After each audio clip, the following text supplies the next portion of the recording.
Je remercie l'association Alistair de m'avoir invité à vous présenter effectivement des aspects peut-être ignorés de beaucoup d'entre vous du domaine de la rééducation à l'heure actuelle.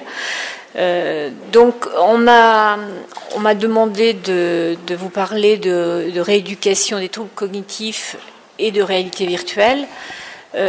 Ce ne sera pas spécifique à la maladie de Parkinson. Ce que je vais vous présenter va être un peu un aperçu de ce qu'on peut faire dans ce domaine-là, de ce qui est fait à l'heure actuelle.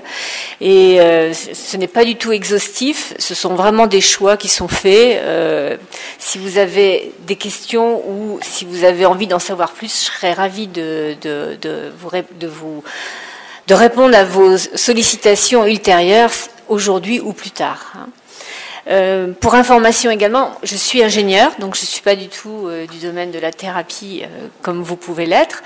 Par contre, disons que depuis que je suis ingénieure, j'ai toujours mis ma casquette ingénieure au service du domaine médical. Donc je suis un peu imprégnée du domaine dans lequel vous travaillez quand même.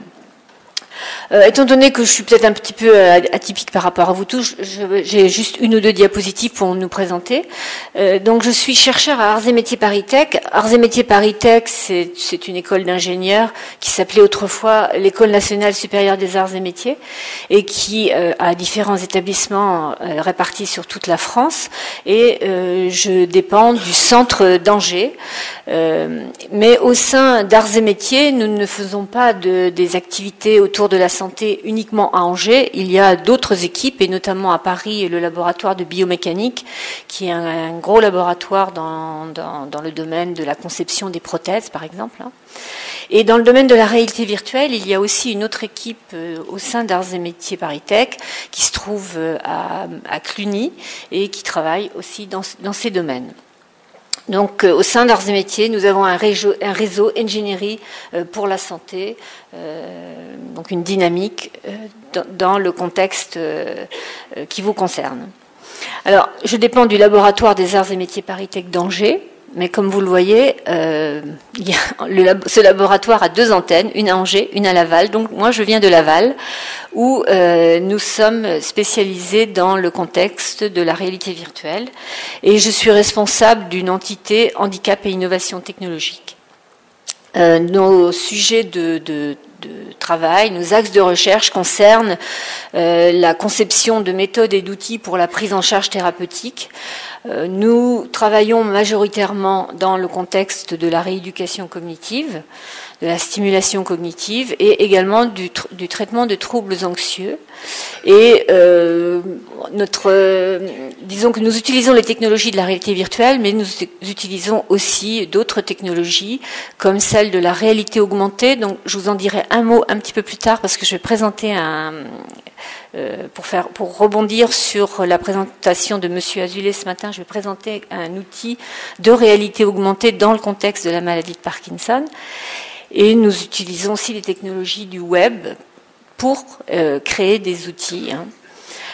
Nous avons aussi des travaux sur la sensibilisation au handicap et notamment à la malvoyance et à l'accessibilité. Voilà pour l'introduction. Tous ces travaux, eh bien, nous le menons de façon extrêmement étroite avec les thérapeutes. C'est-à-dire, ce n'est que de la co-conception, en fait. Donc, dans tous nos travaux, du démarrage jusqu'à la fin, les thérapeutes sont associés à nous. Et bon, j'en cite quelques-uns, comme le CHU de Caen, le CHU de Bordeaux, le centre de Kerpap, l'hôpital de Laval, des instituts pour personnes avec des difficultés sensorielles, comme l'Institut des Hautes-Baudières, qui est un institut pour malvoyants. Nous travaillons aussi avec des équipes de recherche étrangères, notamment en Israël et au Canada, aux États-Unis également. Et puis avec d'autres établissements de recherche comme nous, comme l'École des Mines de Paris.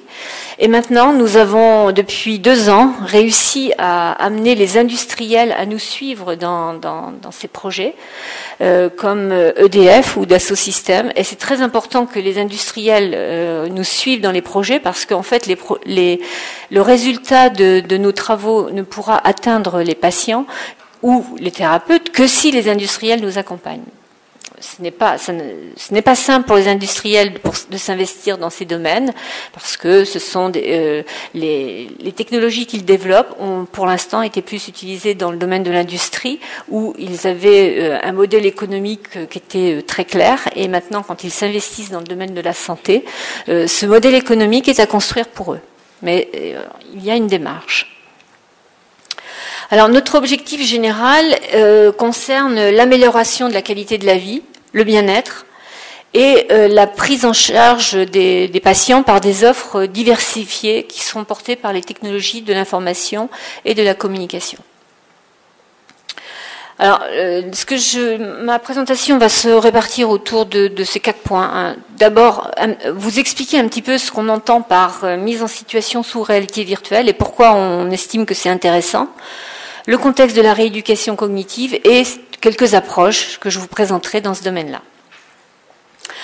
Alors, donc nous utilisons les technologies de la réalité virtuelle qui sont des technologies à la fois au niveau d'outils, au niveau de logiciels, mais qui vont bien au-delà puisque elles sont destinées à l'utilisateur qui est un être humain.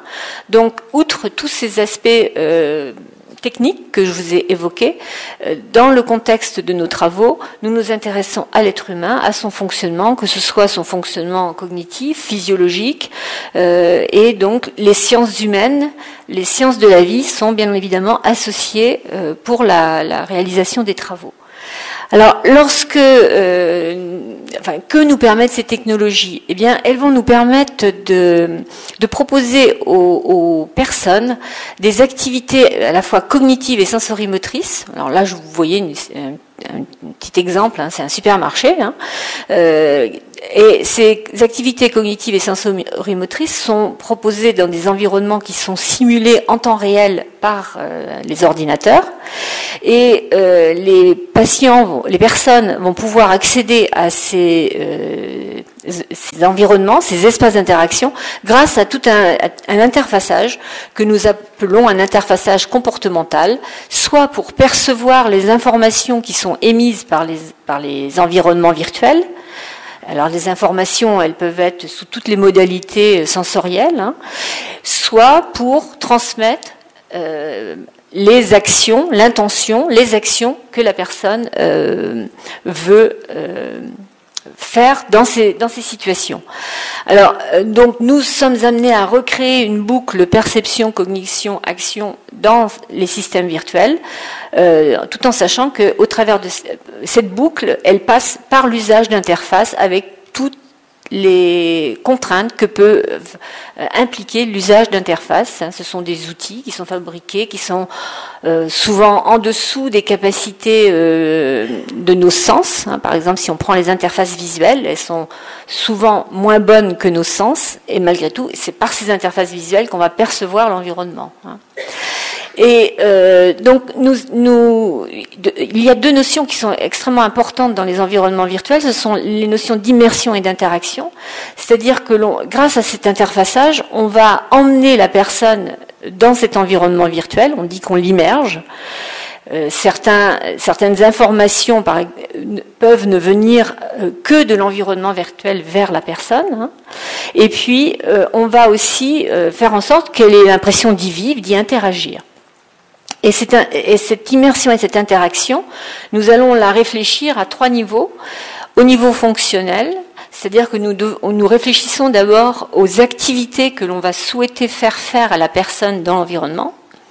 Ensuite, au niveau cognitif, on va réfléchir aux processus d'interfaçage qui vont permettre de réaliser ces actions. Puis en fait, après, au niveau sensorimoteur, ce sont les outils. Donc, avec quoi est-ce qu'on va faire ce qu'on veut faire ? Donc, c'est la démarche dans laquelle nous nous situons.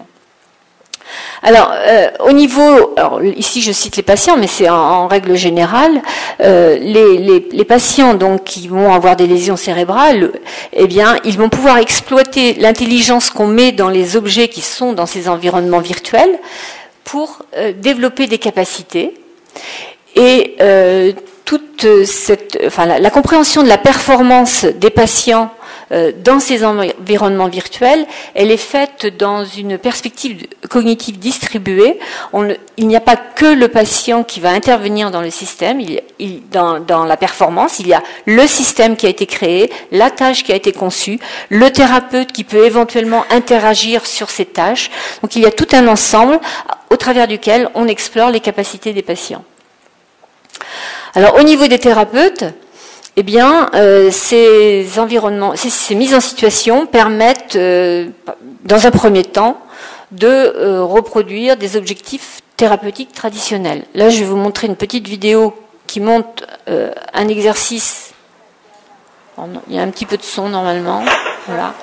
Donc, qui montre un exercice de réapprentissage de gestes, de réapprentissage de l'équilibre d'une personne qui vient d'être, pour laquelle on vient de prescrire l'usage d'un fauteuil roulant. Hein.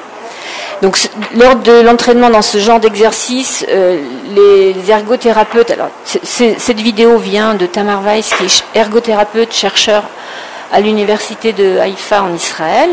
Les remarques des patients, c'est que les exercices sont ennuyeux et au bout d'un certain temps, au bout d'un temps assez rapide, ils n'ont plus envie de s'entraîner dans ce genre d'exercice. Donc ils ont utilisé un système qui est celui qui est représenté ici à droite. Hein. Donc vous voyez, la personne se trouve devant un écran avec une caméra qui la filme et son image va être réincrustée dans l'environnement virtuel qu'elle regarde. Ce qui donne ce genre d'expérimentation. Cette fois-ci, la personne elle a l'impression d'être dans un jeu et donc on lui propose des ballons et ces ballons, vous voyez, quand elle les touche, se transforment en oiseaux. Donc déjà, la personne elle a un feedback à la fois visuel et auditif sur les actions qu'elle est en train de réaliser. Par ailleurs, derrière, vous voyez le thérapeute. Hein, le thérapeute peut aussi se retrouver incrusté dans l'image et agir de façon thérapeutique sur le patient, de façon à guider des gestes, plutôt que de donner des anneaux pour mettre sur un plot. Ce système a été créé il y a à peu près 20 ans hein, au Canada, à Toronto, dans le domaine ludique. Mais les ergothérapeutes de l'université McGill au Canada ont perçu l'intérêt dans la thérapie. Alors là, on voyait un exemple qui était vraiment la reproduction de ce qui se passait à côté. Alors, la vidéo, elle n'est peut-être pas très visible, mais un autre patient qui va utiliser ce système de façon beaucoup plus ludique. En fait, je vous montre cette vidéo qui, au début, est la même que l'autre, parce que après, vous allez voir, il y a ce genre de système permet de proposer différents types de jeux. En fait, hein, ce sont des jeux et qui vont être, enfin, que l'on va pouvoir adapter au goût de la personne.